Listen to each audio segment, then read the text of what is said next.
باضابطہ عہد لیا تھا کہ ان میں 12 نقیب اور ان میں 12 نقیب مقرر کیے تھے اور ان سے کہا تھا کہ میں تمہارے ساتھ ہوں اگر تم نے نماز قائم رکھی اور زکوٰۃ دی اور میرے رسولوں کو مانا اور ان کی مدد کی اور اپنے خدا کو اچھا قرض دیتے رہے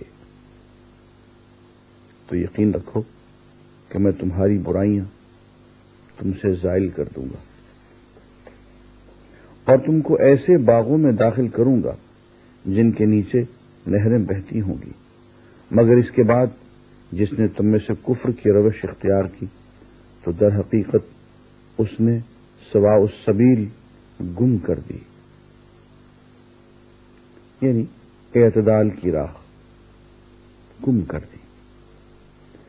پھر آیت کے الفاظ پر غور کیجیے، پھر یہ ان کا اپنے عہد کو توڑ ڈالنا تھا جس کی وجہ سے ہم نے ان کو اپنی رحمت سے دور پھینک دیا اور ان کے دل سخت کر دیے۔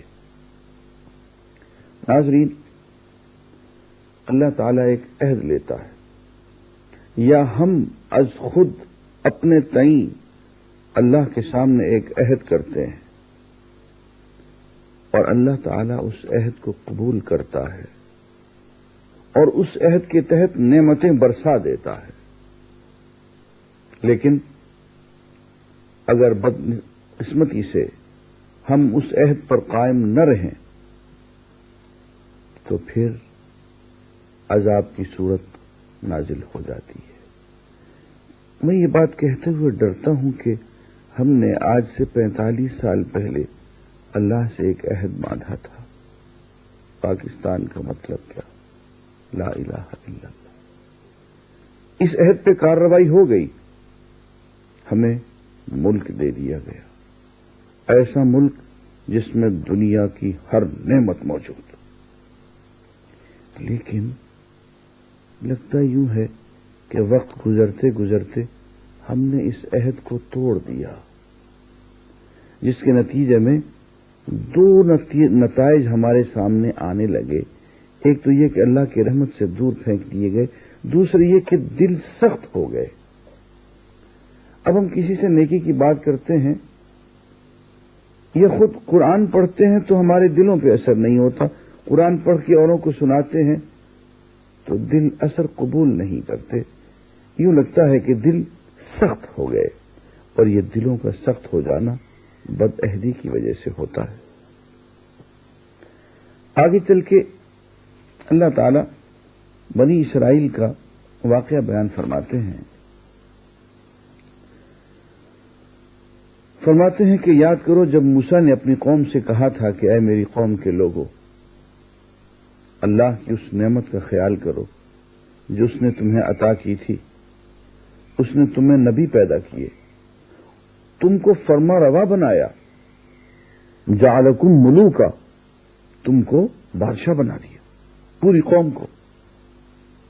یہاں سے یہ بھی معلوم ہوا کہ اسلامی نظام کے اندر پوری قوم بادشاہ ہوتی ہے، اور جو بادشاہ ہوتا ہے وہ قوم کا صحیح نمائندہ ہوتا ہے، قوم میں سے ہوتا ہے۔ جعلکم ملوکا، ہم نے تم کو بادشاہ بنا دیا، فرما روا بنا دیا،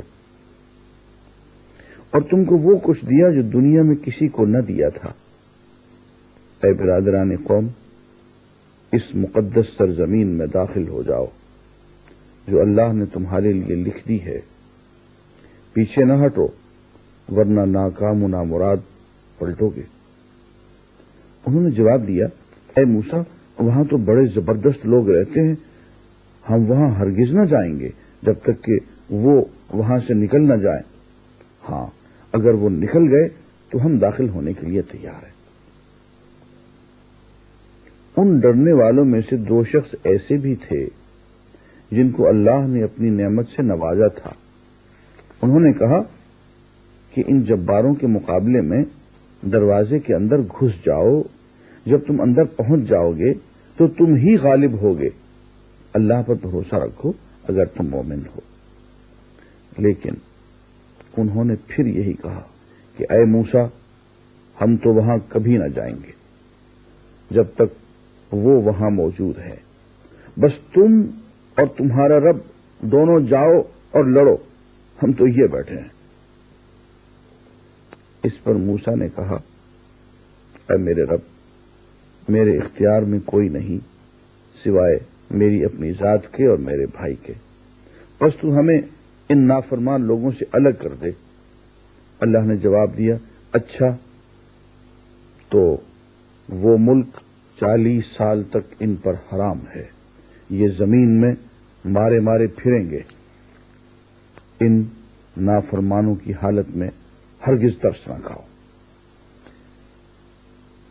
ناظرین، یہ بنی اسرائیل کا قصہ ہے، کہیں ایسا نہ ہو کہ یہی ہمارا قصہ بھی ہو. بہرحال میں تو بنی اسرائیل کا قصہ سنا رہا ہوں. اللہ تعالی نے ان پر نعمتیں نازل فرمائی، ان میں انبیاء نازل فرمائے، ان میں بادشاہ بھیجے، ان کو فرمایا تمہیں نہ فرما، ہم نے تمہیں فرما روا بنا دیا. لیکن وہ کام جو اللہ نے ان کے ذمے ڈالا تھا وہ تھا دین کو سمجھنا، سمجھانا، اس پہ عمل کرنا، آگے عمل کرانا، نافذ کرنا. یہ وہ ذمہ داری تھی جو اللہ تعالی نے ان پہ ڈالی، اور اس کے بدلے میں اللہ تعالی نے یہ ذمہ داری خود قبول کر لی کہ میاں تمہارا رزق، تمہارا نان نفقہ، تمہاری روٹی، پکی پکائی بھنا گوشت، سویٹ ڈش، تمہارا لباس، تمہاری تمام ضرورتیں، تمہاری خدمت گزاری، سب کچھ ہم کریں گے. لیکن ظالموں نے یہ کہا کہ صاحب یہ رزق کمانے کا معاملہ تو ہم خود کر لیں گے، جو ذمہ داری آپ ہمارے لیے قبول فرماتے ہیں وہ تو ہمیں ہی دے دیجیے. رہ گیا معاملہ یہ دین پھیلانے کا، دین سیکھنے کا، سکھانے کا، تبلیغ کرنے کا، جہاد کرنے کا، تو یہ آپ جانیں، آپ کا نبی جانے، اس کے مولوی جانے. انہوں نے ترتیب الٹ دی. جو کام اللہ تعالی نے ان کے ذمہ لگایا وہ انہوں نے اللہ کے ذمہ ڈال دی، اللہ کے نبی کے ذمہ. اور جو کام اللہ نے اپنے ذمہ لیا تھا وہ ظالموں نے اللہ سے لے کے اپنے ذمہ لے لیا کہ جب ہم ہل بھی جوتیں گے، ہم خود زمین پر کاشت کریں گے، ہم رزق بھی خود کماتے پھریں گے. یوں انہوں نے ترتیب الٹ دی. جہاد کا وقت آیا تو موسیٰ سے کہتے ہیں کہ اے موسیٰ تو اور تیرا رب تم جاؤ لڑتے پھرو، ہم تو یہ بیٹھے ہیں. اذهب انت وربك فقاتلا ان ها هنا قاعدون. اس ترتیب کے الٹ جانے کی وجہ سے اللہ کے نبی کو پریشانی ہوئی اور انہوں نے اس قوم سے اپنی برات کا اظہار کر دیا. نتیجہ یہ نکلا کہ اللہ نے 40 سال تک ان کو اس پورے علاقے میں یوں قید کر دیا کہ وہ صحراؤں میں گھومتے پھرتے رہتے تھے. سفر کر کے اپنی منزل متعین کرتے تھے، اس منزل کی طرف سفر کرتے تھے. سارا دن گھوم کے پتہ چلتا تھا کہ جہاں سے چلے تھے پھر وہیں آن کھڑے. تو اس طرح سے ان لوگوں نے اپنی منزل کھوٹی کر لی کہ جس کام کو اللہ تعالیٰ نے انہیں بھیجا تھا اسی کام کو انہوں نے چھوڑ دیا. وہی نذیر اکبر آبادی والی بات کہ جس کام کو جہان میں آیا تھا تو نذیر، خانہ خراب تجھ سے وہی کام رہ گیا. اس کے بعد حابیل اور قابیل کا قصہ آ جاتا. یہ آدم علیہ السلام کے 2 بیٹے تھے، ایک حابیل ایک قابیل. دونوں نے اللہ کے راستے میں قربانی کی.